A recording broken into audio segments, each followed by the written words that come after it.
तो बहुत लंबी लाइन लग गई गैस सिलेंडर की। जहाँ तक नजर जा रही है पूरे 1 किलोमीटर तक आदमी आदमी खड़ा हुआ है। इसका मतलब मैं अपने घर से थोड़ा लेट निकल के आया। अरे मोदी जी लाइन लगेगी नहीं, पूरे 1 हफ्ते में गांव में गैस सिलेंडर की गाड़ी आई है। वैसे हफ्ते में 2 बार गैस सिलेंडर की गाड़ी आती थी गैस सिलेंडर देने के लिए, लेकिन अब 1 हफ्ते में आई है। लेकिन मोदी जी तुम इतना लेट निकल के क्यों आए अपने घर से? अब तो तुम्हें लास्ट में लगना पड़ेगा, बिल्कुल आखिर में जाके। क्या बताऊं लालू जी, कल मैं नीतीश कुमार जी ने जो भंडारा कराया था वहीं पर चला गया था। वहाँ से काफी रात में आया, इसीलिए सुबह मेरी आंख बहुत लेट खुली और जैसे पता चला अनाउंस हुआ कि आज गैस सिलेंडर की गाड़ी आई है, मैंने भाग लगा दी। जब यहाँ आकर देखा तो 1 किलोमीटर तक लाइन लगी हुई है गैस सिलेंडर लेने वालों की। अरे राहुल और अमित शाह जी, अरे अगर पीछे लगूंगा तो पूरे दिन भर में नंबर आएगा। थोड़ा थोड़ा सा गैप कर लो अपने बीच में, यहीं पे मैं खड़ा हो जाता हूँ, किसी को पता भी नहीं चलेगा। देखो मोदी जी, जब आप आराम से घर पर खटिया पर सो रहे थे तब उसी टाइम से हम यहाँ पर लगे हुए हैं। 2 घंटे हो गए हमें लाइन में लगे, हम तो बीच में नहीं लगाएंगे तुम्हें। बिल्कुल राहुल तुम सही कह रहे हो। मोदी जी तुम लास्ट में जाके लगो, लास्ट में, यहाँ पर हम नहीं लगाएंगे तुम्हें बीच में। चलो कोई बात नहीं है, तुम्हारा भी कभी न कभी काम पड़ेगा। अरे योगी जी और अखिलेश बीच में सिलेंडर थोड़ा गैप कर लो, वहीं पे मेरा सिलेंडर रख दो और मैं लाइन में लग जाता हूँ आके। ऐसा कोई चक्कर नहीं है मोदी जी, सुबह से गैस सिलेंडर लेने के लिए हम लाइन में लगे हैं, आप भी जाकर वहीं पे शुरू में लगो, ऐसे तो कोई भी कहीं पर आकर लग जाएगा। देखो मोदी जी, इसमें बुरा मानने वाली कोई बात नहीं है। अभी राजनाथ सिंह जी भी कह रहे थे आकर कि हमें बीच में लगा लो यहाँ पर। जब हमने मना कर दिया लगाने को यहाँ बीच में, तो वो लास्ट में लगे जाकर, और आप जितना लेट करोगे उतनी लंबी लाइन होती जाएगी। जाओ जल्दी लग जाओ पीछे जाकर। चलो कोई बात नहीं है अखिलेश, मत लगाओ तुम अपने बीच में मुझे, आज तो बड़ा गड़बड़। लालू जी पहले ही तुम प्लेट में 2 चम्मच देसी घी ले चुकी हो, कितना देसी घी खाओगे? तुम्हारी पूरी प्लेट में कड़ी चावल से ज्यादा तो घी दिख रहा है। लालू जी आप भी बेफालतू की बात करती हो। मैं, मोदी जी, अखिलेश और पुष्कर सिंह धामी मिलके गांव वालों को भोजन करा रहे हैं। इसका ये मतलब थोड़ी सारा का सारा देसी घी अकेले तुम ही खा जाओ। लो ये रसीले आलू लो, ये बहुत बढ़िया रसीले आलू हैं, लो। राहुल रसीले उसीले आलू मैं बिल्कुल नहीं खाऊंगा, कड़ी और चावल खाऊंगा।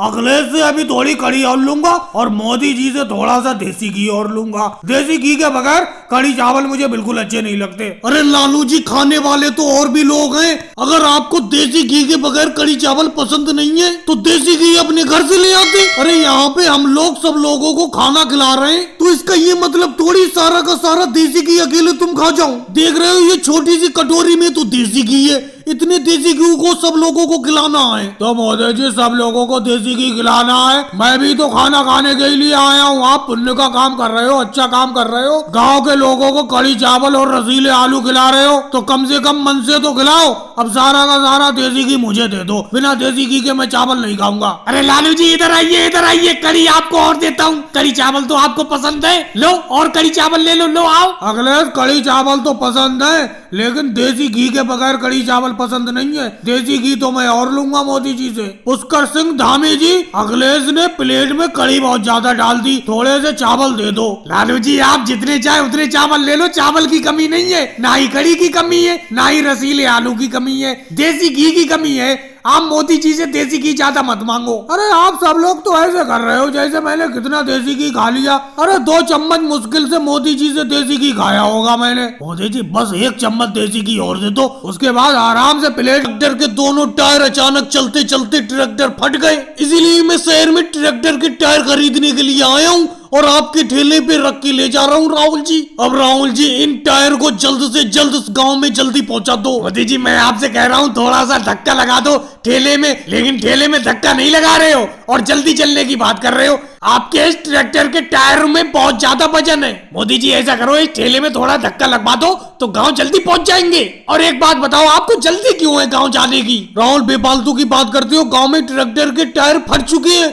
और मुझे ट्रैक्टर से खेत की जुताई करना है। जब तक इन ट्रैक्टर के टायरों को ले जाके गांव में नहीं जाओगे तो ट्रैक्टर में नए टायर कैसे डलेंगे, और जब तक नए टायर नहीं पड़ेंगे ट्रैक्टर में तब तक खेत की जुताई नहीं होगी। इसीलिए मैं कह रहा हूँ जल्द से जल्द गांव पहुंचो। मोदी जी मुझे ऐसा लग रहा है राहुल के ठेले को करके तो आपने गलती कर दी। अखिलेश बहुत ज्यादा वजन खींच लेता है अपने ठेले पे।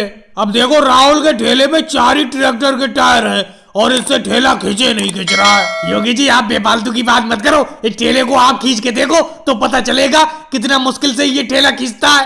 राहुल एक बात बताओ, पैसे तुम लोगे मोदी जी के टायर को गांव तक पहुंचाने के, और मुझसे कह रहे हो कि ठेले को खींचो, मैं क्यों खींचूं? राहुल बेफालतू की तो बात करो मत, बातों में वक्त जाया मत करो, जल्दी से जल्दी इस शहर से निकलो और गांव में पहुंचो, जल्दी जल्दी से ठेले को चलाओ। लेकिन मोदी जी एक बात समझ में नहीं आती, अभी 1 साल पहले तो आपने ट्रैक्टर के टायर डलवाए थे और दोबारा फिर से आपने ट्रैक्टर के टायर फाड़ दिए। कितना वजन लादते हो अपने ट्रैक्टर पर? योगी जी मेरा ट्रैक्टर चलता भी तो बहुत ज्यादा है, 1 साल में सारे के सारे ट्रैक्टर के टायर घिस गए। अब ट्रैक्टर जितना ज्यादा चलेगा उतनी जल्दी टायर घिसेंगे। तुम्हारा ट्रैक्टर है, तुम अपने ट्रैक्टर को बहुत कम चलाते हो, इसीलिए तुम्हारे ट्रैक्टर के टायर घिसते ही नहीं है। मोदी जी मेरे ठेले के टायर भी बहुत जल्दी घिस जाते हैं, कोई ऐसा तरीका बताओ जिससे मेरे ठेले टायर जल्दी ना घिसे। एक तरीका है राहुल, बहुत अच्छा तरीका है। बोलो मोदी जी कौन सा तरीका है, जल्दी बताओ। इस ठेले को चलाओ मत, जब चलाओगे नहीं तो टायर घिसेंगे ही नहीं। और भाई लोगों को वीडियो को लाइक करो, चैनल को सब्सक्राइब। शहर में काम करने के लिए अपना लोग जा रहे हैं, साइकिल के बगैर शहर जाने में बड़ा दिक्कत होती। योगी जी ये रेलवे ट्रैक है,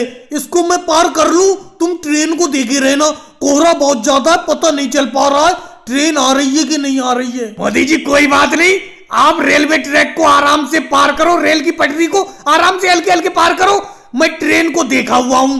अरे राहुल तुम भी रेल के ट्रैक को पार कर रहे हो, जल्दी आओ इधर को आओ। और राहुल जा कहाँ रहे हो? अरे योगी जी ये क्या हो गया, ये क्या हो गया? मैं कहाँ जा रहा हूँ ये तो बात को बताऊंगा, लेकिन ये बताओ ये क्या हो गया? अरे कहाँ पे क्या हो गया, कुछ तो बताओ राहुल, क्या बात है? अरे योगी जी मेरी साइकिल आगे बढ़ी नहीं पा रही है, रेलवे ट्रैक पे बिल्कुल मेरी साइकिल अटक गई। राहुल तुम्हारी साइकिल क्या अटक गई? मेरी साइकिल भी आगे नहीं बढ़ रही है, मैं आगे को खींच रहा हूँ, खींची नहीं रही है। रेलवे ट्रैक पे बीचा बीच में बिल्कुल साइकिल आगे बढ़ी नहीं पा रही है। अरे ये क्या राहुल, तुम्हारी साइकिल और मेरी साइकिल आपस में अटक गई कहीं पे। मोदी जी आपने अपनी साइकिल को मेरी साइकिल से उलझा लिया, दोनों साइकिल आपस में मिल गई, कहीं पे अटक गई। अब ये कैसे निकलेंगी? मैं आगे खींचता हूँ, तुम दूसरी तरफ खींचो, तभी ये अलग हो जाएंगी। अरे मोदी जी जल्दी करो, ऐसा लग रहा है रेल आ रही है, क्योंकि रेल का हॉर्न सुनाई दे रहा है, कोहरे में कुछ तो दिखाई दे ही नहीं रहा है।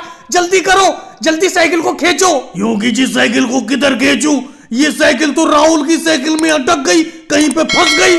अब ये साइकिल मैं खींच ही नहीं पा रहा हूँ, राहुल अपनी तरफ खींच रहा है, मैं अपनी तरफ खींच रहा हूँ, दोनों साइकिल आपस में फंस गई। मोदी जी आप भी बिल्कुल मेरी साइकिल से मिला के अपनी साइकिल ला रहे थे, दोनों की साइकिल आपस में फंस गई। अब बताओ अपना लोग रेलवे ट्रैक पे खड़े हुए, ट्रेन की आवाज सुनाई देने लगी, कोहरे में कुछ दिखाई दे नहीं रहा, लग रहा है ट्रेन आने वाली है, क्या करें? मोदी जी मैं कहता हूँ रेल की आवाज और तेज हो गई, बिल्कुल पास ही में आने वाली है रेल। राहुल और मोदी जी इन साइकिल को यहीं पे छोड़ो और भाग के रेलवे ट्रैक से हट जाओ। अरे नहीं, साइकिल को नहीं छोड़ेंगे राहुल, एक काम करो, तुम साइकिल को मेरी तरफ उल्टा लेके आओ। अपना लोग अपोजिट दिशा में, विपरीत दिशा में एक दूसरे को खींच रहे हैं, तभी तो साइकिल हट नहीं पा रही है।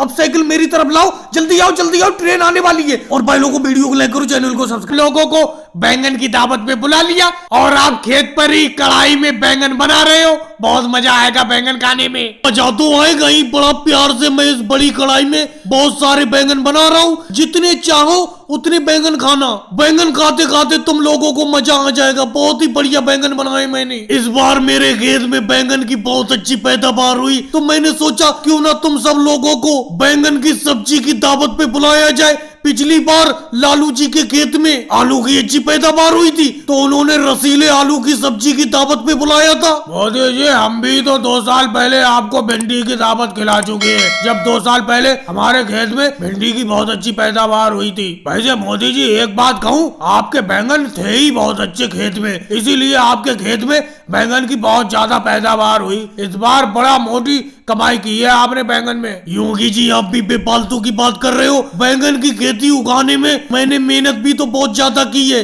6-7 बार तो मुझे बैंगन के खेत की सिंचाई करना पड़ गई, क्योंकि इस बार बारिश तो हो ही नहीं पाई, तो इसीलिए मैंने वाटर पंप से खेत की सिंचाई की। इसी वजह से मेरे बैंगन की पैदावार बहुत अच्छी हुई। अरे मोदी जी अब वो बातें तो छोड़ो, कितनी देर लगेगी कढ़ाई में बैंगन बनने में? ऐसा लग रहा है कितनी जल्दी बैंगन की सब्जी खाने को मिले, मजा आ जाए फिर खा के। राहुल तुम्हें खाने की बहुत जल्दी रहती है, बहुत जल्दी करते हो तुम। धीमी धीमी आंच में जितनी अच्छी तरीके से बैंगन पकेंगे कढ़ाई में, उतना ही खाने में मजा आएगा। क्यों मोदी जी? बेशक लालू जी, आप कोई बात कहो और वो गलत हो सकती है, ऐसा हो सकता है। आपने बिल्कुल सही बात की। जितनी धीमी आंच पे ये बैंगन पकेंगे कढ़ाई में, उतना ही ज्यादा खाने में मजा आएगा। राहुल 1 घंटे का इंतजार और कर लो, 2 घंटे लग जाएंगे बैंगन को पकने में। उसके बाद तुम 3 घंटे बाद बैंगन खा लेना। और भाई लोगों को वीडियो को लाइक करो, चैनल को सब्सक्राइब करो।